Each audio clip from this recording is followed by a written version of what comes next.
तो हम क्यों इंडिया के खिलाफ नहीं खेल रहे? आप जो है असल में बेगानी शादी में दीवाने बने हुए हैं। विदाउट एनी रीजन आप बांग्लादेश के साथ दे रहे हैं। वो बांग्लादेश जो दोगलापन दिखा रहा है, राइफल शूटर टीम बेचता है, और आप अभी देखिए बांग्लादेश क्यों साइलेंट है, मुझे बताएं। बांग्लादेश इस मामले में क्यों चुप बैठा हुआ है, बताएं मुझे। बांग्लादेश का बोर्ड क्यों बोल रहा है कि पाकिस्तान सही कर रहा है, चुप करके साइड पे क्यों बैठे हैं बांग्लादेश वाले, बताएं मुझे साहब। बताएं बताएं बताएं बताएं।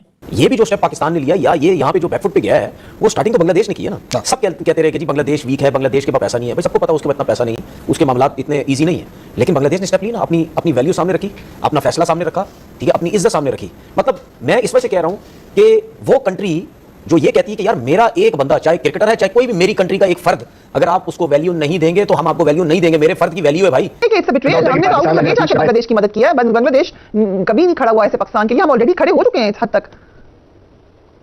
हमने मदद तो की है, लेकिन अब आप बताएं ना कि अगर हम अपने मफाद के लिए यहाँ उनको करना छोड़ देंगे तो ये भी ज्यादती होगी। वो कुछ नहीं कह रहे, उनके क्रिकेट बोर्ड ने एक्सेप्ट कर लिया, उन्होंने आईसीसी से कोई एहतजाज नहीं किया। क्योंकि मादी की एग्जाम्पल है कि जब किसी टीम ने बॉयकॉट किया या जो टीम नहीं खेल सकी टूर्नामेंट, उसको आईसीसी ने उसके फंडिंग की कटौती नहीं की, तो बांग्लादेश इसलिए खामोश है कि फंड तो मिलेंगे। लेकिन अब पाकिस्तान का क्या रोल होगा? क्या पाकिस्तान अपनी शरायत मनवाता है आईसीसी के साथ, या पाकिस्तान जो है वो बॉयकॉट के फैसले पर कायम रहता है? अगर पाकिस्तान ने भारत के मैच का बॉयकॉट किया 15 फरवरी को, तो आईसीसी की जो क्लॉज है 16.10.7 उसके मुताबिक कोई भी टीम अगर अपना मैच फोरफीट करती है तो उसका नेट रन रेट बिल्कुल कम होगा। इस बात को तस्वुर किया जाएगा कि उस टीम में 20 ओवर खेले, तो उस लिहाज से पाकिस्तान का नेट रन रेट तो बिल्कुल ही कम हो जाएगा। फिर पाकिस्तान के लिए मुश्किल पैदा हो सकती है। और हमने खुल के आके कहा, और हम एक बड़ा मैच डाल दिया हमने आईसीसी और बीसीसीआई के साथ कि बांग्लादेश को निकाला। अब हम इंडिया वाला मैच नहीं खेलेंगे क्योंकि हम आपको सबक सिखाना चाहते हैं, हम आपको फाइनेंशियल नुकसान देना चाहते हैं, हम भी आपका इवेंट खराब करेंगे। आपने हमारे दोस्त को भाई क्यों निकाला? मगर आपने गोल किया कि तीसरा दिन है, इट्स थर्ड डे टुडे।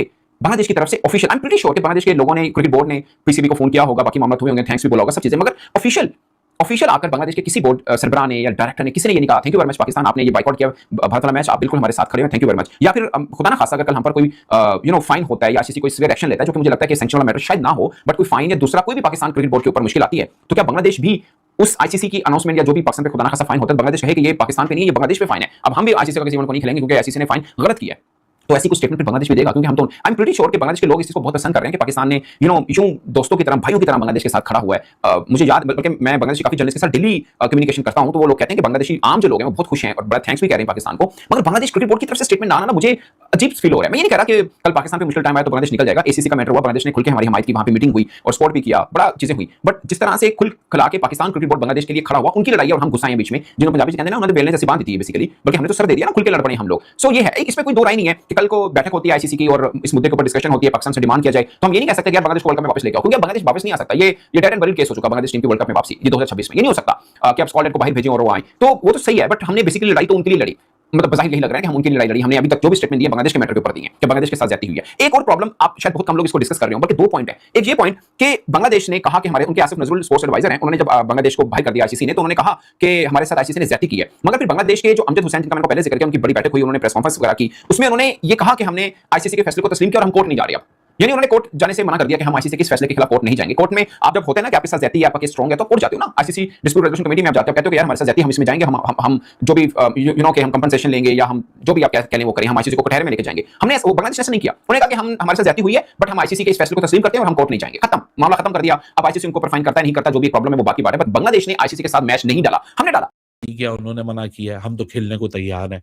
फिर उसने ट्रैवल प्लान्स को बताया कि जिस तरह हम खेलने को तैयार हैं, हमारी जो फ्लाइट्स है कोलंबो की 15 तारीख के मैच के लिए वो बुक हैं, अगर जब तक हमें कुछ नहीं पता चलता तो हम तो एज पर प्लान जा रहे हैं। फिर उसके बाद जाहिर सी बात है, कल भी हमने इंडिया वर्सेस साउथ अफ्रीका का मैच देखा, अगर आप लोगों ने नहीं देखा तो उसके अंदर भी मुसलसल ब्रॉडकास्ट चलाई जा रही थी इन्फॉर्मेशन, और इंडिया के जब स्केड्यूल मैचेस दिखाए जा रहे थे तो बार बार वहां फ्लैश किया जा रहा था इंडिया पाकिस्तान, इंडिया पाकिस्तान। हाँ, ब्रॉडकास्टर ने वो जो था ना एड का जोर, और during the matches India Pakistan को स्टैंड अलोन डिस्कस करना, वो हमने होते हुए नहीं देखा। एटलीस्ट मैंने तो नहीं देखा, अगर आपने देखा तो मुझे जरूर करेक्ट कर दीजिएगा।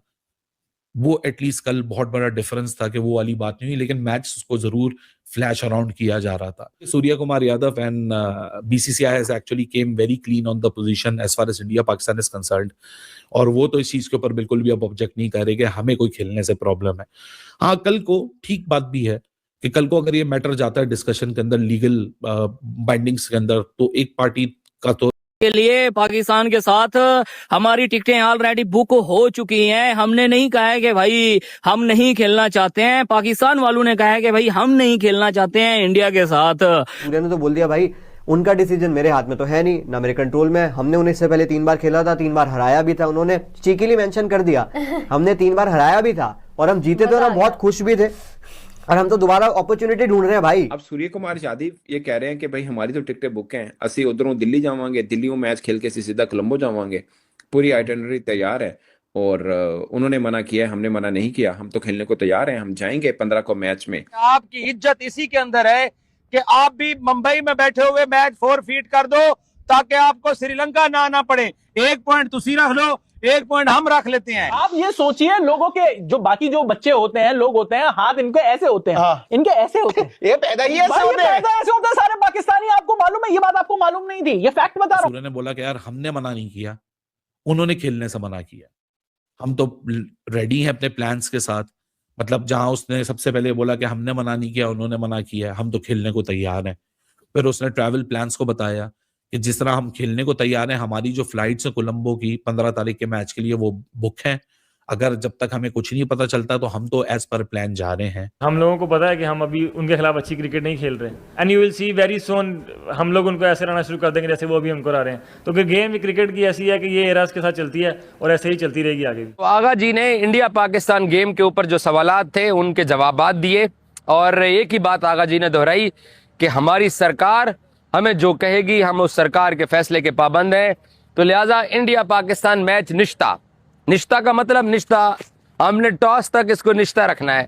हमने जो फैसला कर दिया है, तो लिहाजा इंडियन क्रिकेट टीम को 2 पॉइंट्स चाहिए। तो भैया कोलंबो आइए और ग्राउंड में जो है वो आके बैठिए, इंतजार कीजिए, उसके बाद हम देख लेगा हमने क्या किया 15 फरवरी को। तो आईसीसी की जो क्लॉज है 16.10.7 उसके मुताबिक कोई भी टीम अगर अपना मैच फोरफीट करती है तो उसका नेट रन रेट बिल्कुल कम होगा, और इस बात को तस्वुर किया जाएगा कि उस टीम में 20 ओवर खेले, तो उस लिहाज से पाकिस्तान का नेट रन रेट तो बिल्कुल ही कम हो जाएगा। फिर पाकिस्तान के लिए मुश्किल पैदा हो सकती है। और हमने खुल के आके कहा, और हम एक बड़ा मैच डाल दिया हमने आईसीसी और बीसीसीआई के साथ कि बांग्लादेश को निकाला। अब हम इंडिया वाला मैच नहीं खेलेंगे क्योंकि हम आपको सबक सिखाना चाहते हैं, हम आपको फाइनेंशियल नुकसान देना चाहते हैं, हम भी आपका इवेंट खराब करेंगे। आपने हमारे दोस्त को भाई क्यों निकाला? मगर आपने गोल किया कि तीसरा दिन है, it's third day today. Bangladesh की तरफ से official, I am pretty sure कि बांग्लादेश के लोगों ने, क्रिकेट बोर्ड ने पीसीबी को फोन किया होगा, बाकी मामला हुए होंगे, थैंक्स भी बोला होगा, सब चीजें, मगर ऑफिशियल आकर बांग्लादेश के किसी बोर्ड सरबराह ने या डायरेक्टर ने किसी ने ये नहीं कहा thank you very much Pakistan, आपने ये बाइकआउट किया भारत वाला मैच, आप बिल्कुल हमारे साथ खड़े हैं, थैंक यू वेरी मच। या फिर खुदा ना खासा अगर कल हम पर कोई फाइन होता है या आईसीसी कोई क्रिकेट खेल रही है, तबाही मचा रही है। जो न्यूजीलैंड के अगेंस्ट क्रिकेट थी वही साउथ अफ्रीका के अगेंस्ट है। चाहे जितने मर्जी बड़े दुनिया के बॉलर आ जाए, इनके बल्लेबाज नहीं रुक रहे। कहने को तो ये एक सिर्फ और सिर्फ वार्म अप मैच है, डजंट मैटर। 15 के 15 जो स्क्वाड होता है वो बल्लेबाजी करेगा, वो बॉलिंग भी करेगा, हर बंदा खेल रहा होता है। लेकिन आप ये भी तो देखो, सामने वाली टीम के भी तो 4 बॉलर नहीं होते, बॉलर्स, हर बंदा बॉलिंग कर रहा होता है। It was a no contest. देखिए, मुकाबला या एनालिसिस या आप टीम्स का कंपैरिजन तब करते हैं जबकि मामला 50-50 हो, मगर यहाँ पे तो मामला 50-50 नहीं और बड़ी देर से नहीं है। हम बाइकआउट खेल रहे हैं और उधर इंडिया वर्ल्ड कप खेल रहे हैं और ऐसा खेल रहा है। साउथ अफ्रीका को इंडिया ने पकड़ के निचोड़ दिया। मतलब देखो यार, मेरी बात सुनो, एक मिनट मेरी बात सुनो। रबाडा जैसा बॉलर कुत्ते की तरह पिट रहा है, नोकिया जैसा बॉलर कुत्ते की तरह पिट रहा है, उसके बाद आप अंगीठी जैसे बॉलर को कुत्ते की तरह मार रहे हो। इससे ज्यादा एक्सप्लोसिव क्रिकेट कब खेलोगे? नहीं, इससे ठीक है। जो टीम इंडिया को इस वक्त हराएगी वो अपसेट होगा, जो टीम एशिया की इस वक्त हराएगी इंडिया को वो अपसेट होगा, क्योंकि इंडिया को जो लेवल जितना ऊपर है, मैं कभी भी अपनी उस बात से पीछे नहीं हटूंगा, चाहे कोई फाइनल हराए इंडिया को या राउंड का मैच हराए या कोई भी हराए, इंडिया से बड़ी टीम इस वक्त है ही। मतलब इसमें 2 रिटायर्ड आउट हैं, तब भी इंडिया 20 ओवरों में 240 रन बना रहा है। मतलब सूर्या कुमार यादव कप्तान 16 बॉलों में 30 रन, 19 बॉलों में 45 रन, जिसके लिए कहा जा रहा था कि तिलक वर्मा को सेट कैसे करेंगे। 23 बॉलों में 35 रन अक्षर पटेल। हालांकि मुझे नहीं लगता कि 2024 की तरह 2026 में अक्षर पटेल को प्रमोट करना पड़ेगा, क्योंकि संजू सैमसन फारिग हो गए। आपको पिछले मैच में ही मैंने बोला था कि आज last nail in the coffin है, क्योंकि जब आपने ईशान किशन को विकेट कीपिंग करा दी ना, तो इसका मतलब है कि आपने पूरी दुनिया को सिग्नल दे दिया। तो यार, ये T20 क्रिकेट है या क्रिकेट का मजाक है? ये इंडिया के यंगस्टर ने तो क्रिकेट को मतलब हलवा समझ लिया यार। 10 छक्के तो अनरियल मैडनेस है। से आप साउथ अफ्रीका को हरा रहे हो। आज जिस किस्म की बल्लेबाजी देखने को मिली है, ईशान किशन रिटायर्ड आउट, फिर जिसको कहते हैं ना अभिषेक शर्मा रिटायर्ड आउट, पहले 2 तो रिटायर्ड आउट होके गए ना। क्या शानदार किस्म की क्रिकेट खेली है भारतीय टीम ने इस स्टेडियम की। अगर मैं बात करूं, पता नहीं पहली दफा इस स्टेडियम में मैच देख रहा हूं, लेकिन इधर पाकिस्तान का मैच नहीं हो रहा, पकड़ के कोलंबो के अंदर एक और मैच वॉश आउट हो गया। मुझे तो ये डर लग रहा है खुदा ना खास्ता यूएसए, नीदरलैंड, नबीबिया, इनमें से किसी एक के अगेंस्ट भी मैच अपना लग गया ना, वॉश आउट हो गया, तो हम तो टूर्नामेंट से बाहर हो गए पहले राउंड के अंदर ही। मेरे जितने भी पाकिस्तानी घंटे के छनकने के फैन है ना, बेटा बाहर निकलो आज। हार्दिक पांड्या ने जो बैटिंग की है, जो बॉलिंग की है, तिलक वर्मा ने जो बैटिंग की है, सब निकलो मेरे लंगड़ों, छनकनों, घंटों, मौलवियों, टेपी करने वाला 24 करने वाला हार्दिक पांड्या। देखो मैच स्कोर टोटल देखे साउथ अफ्रीका के वो सारे बॉलर हैं, लेकिन उन्होंने फिर 240 कर दिया। तैयारी आप ये देखें। दूसरी बात इस टीम की तैयारी, नजीब पूछ रहा है कैसी है लग रही। मुझे तो लग रहा है जब से 2024 का T20 वर्ल्ड कप जीते हुए उसके बाद कोई सीरीज आ रहे हैं, तैयारी तो उस वक्त से उन्होंने कर ली थी। हाँ जी, तैयारी तो उस वर्ल्ड कप के बाद ही कर ली थी। जैसे रोहित शर्मा छोड़ के गया था, विराट कोहली छोड़ के गया था, उनको जरा फील नहीं हुआ। तो टीम तो उन्होंने बनाई हुई है। टीम ऐसे नहीं आंखें बंद करके उन्होंने बना ली, कोई प्लानिंग के साथ बनाई है। बिल्कुल सही बात है। प्रशांत कह रहे हैं नजीब भाई हर लम्हा पुरजोश में हमेशा देखता हूं, हम इंडियंस कैसे देख सकते हैं इस साल यूट्यूब पे आएगा? जी बिल्कुल यूट्यूब पे आएगा, और अगर हमें जब ये स्टार्ट हो जाएगा हम आपको लिंक भी यहाँ नीचे भेज देंगे, तो वहां भी आप हमें ज्वाइन कर सकेंगे। India under 19 into the final, इस पे बात करना शुरू कर दूं? कुछ और ऐड करना है अपने इंडियन टीम की अभी तक की परफॉर्मेंस पे, वार्म अप पे, कामी भाई? नहीं यार, मैं तो हैरान हूं कि भाई अब अभी ये इंडिया में खेल